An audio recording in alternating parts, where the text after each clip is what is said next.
MLC city ರವಿಯನ್ನ ಒಂದು ದಿನ ಸದನದಿಂದ ಅಮಾನತು ಮಾಡಲಾಗಿದೆ.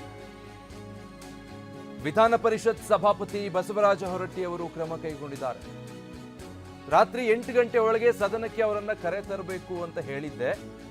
ವಿಪಕ್ಷ ನಾಯಕರು, ವಿಪಕ್ಷ ಮುಖ್ಯ ಸಚೇತಕರಿಗೆ ಹೀಗಂತ ಹೇಳಿದ್ದೆ. ಸಿಟಿ ರವಿ ಸಭಾಪತಿ ಆದೇಶಕ್ಕೆ ಗೌರವ ನೀಡಿರೋದಿಲ್ಲ, ಅವರು ಹಾಜರಾಗಿರೋದಿಲ್ಲ. ಹೀಗಾಗಿ ಸಿಟಿ ರವಿ ಅವರನ್ನ ಈ ದಿನದ ಮಟ್ಟಿಗೆ ಅಮಾನತು ಮಾಡಲಾಗಿದೆ ಅಂತ ಹೇಳಿ ಸಭಾಪತಿಗಳು ಕ್ರಮ ಕೈಗೊಂಡಿದ್ದಾರೆ. ಬೆಳಗ್ಗೆ ನೀವು ಸಭಾನಾಯಕರು ನಾನು 8 ಗಂಟೆವರೆಗೆ ಅವರಿಗೆ ಸಮಯವನ್ನು ಕೊಟ್ಟಿದ್ದೆ ಸಿಟಿ ರವಿ ಅವರಿಗೆ. ಮತ್ತು ಬೆಳಗ್ಗೆ ನೀವು ಸಭಾನಾಯಕರು, ನೀವು ಮತ್ತು ಕಾನೂನು ಮಂತ್ರಿಗಳು 3-4 ಸಭೆ ಮಾಡಿದ್ವಿ. ಮಾಡಿ ಅವರಿಗೆಲ್ಲ ನಾವು ಹೇಳಿದ್ವಿ. ಎಲ್ಲ ಹೇಳಿದ ನಂತರ ಮಧ್ಯಾಹ್ನದಾಗ ಸಡ್ಜರ್ನ ನಂತರ ಬರಲಿಲ್ಲ. ಮತ್ತು ನಾನೀಗ ವಿರೋಧ ಪಕ್ಷ ನಾಯಕರಿಗೆ ಹೇಳಿದೆ ಮತ್ತು CPP ಹೇಳಿದೆ.